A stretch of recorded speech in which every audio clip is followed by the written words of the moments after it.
Hi guys, with Liz Truss taking over from Boris Johnson, how does this affect the so-called special relationship, the one between Britain and the US? We have heard before how President Biden, but also the US House of Representatives and the Senate, would not accept any action taken by the UK government against the Good Friday Agreement or peace on the island of Ireland. Biden this week said he was sincere about protecting the special relationship and was open to doing trade deals with the UK. This was something Jeff Mason of Reuters said to Times Radio on Monday. This White House has also made pretty clear that if Prime Minister Truss's government were to change anything with regard to the Northern Ireland Agreement, that would not be seen as helpful to a bilateral trade agreement. What's the general view of her? Are there high expectations for a good relationship between President Biden and Prime Minister Truss? You know, I think the White House is sincere when it says it expects that special relationship between the United States and the United Kingdom to continue after the Queen's death, now with King Charles, and also with this new Prime Minister. You know, I think she's not as well known in the U.S. as Boris Johnson certainly became in the years that he was Prime Minister.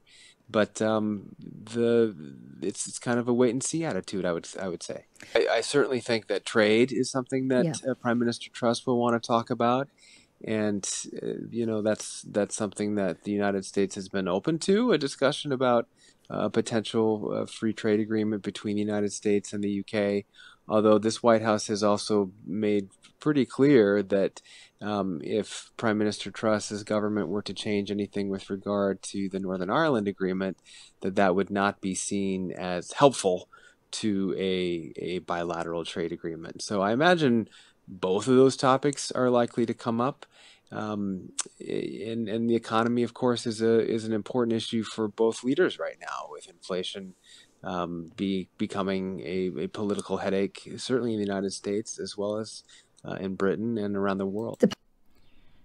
The first thing he pointed out here was the fact that Liz Truss is not well known in the US, or at least in political circles, which could help her or hinder her, because in the way it could help her is many people in the US may say, well, let's give her the benefit of the doubt. We don't know who she is. We don't know that much about her policies or her way of operating.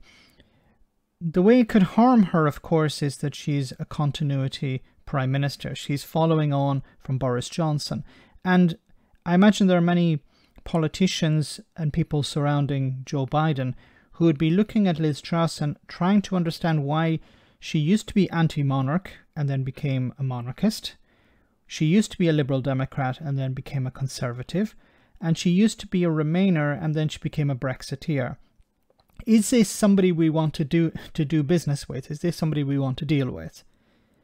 So when it comes to the peace process, I don't think the Biden administration or the US Senate or House of Representatives are deeply concerned about Liz Truss, you know, trying to do something, trying to tinker with the Good Friday Agreement. I don't think they're really concerned about that, because she hasn't really said anything about triggering Article 16 or picking a fight with the European Union. She has put Brexiteers in charge, but when it comes to taking some sort of action against the EU or against the protocol, so far we've heard nothing.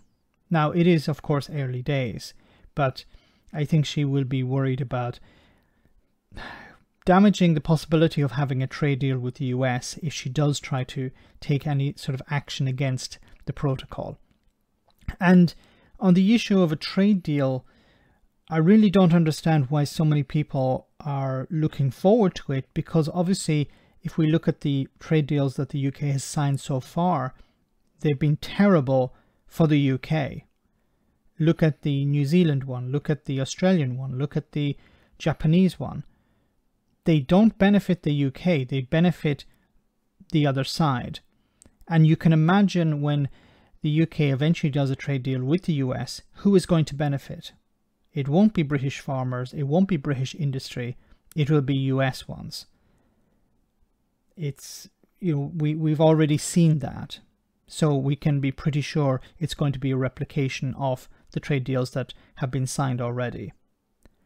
But moving forward, I think the relationship, the special relationship, will remain as it was with Boris Johnson. I don't think the US is interested in changing anything there. But since Brexit, the UK is a diminished entity on the world stage. And Biden and whoever's going to follow on from Biden understands that.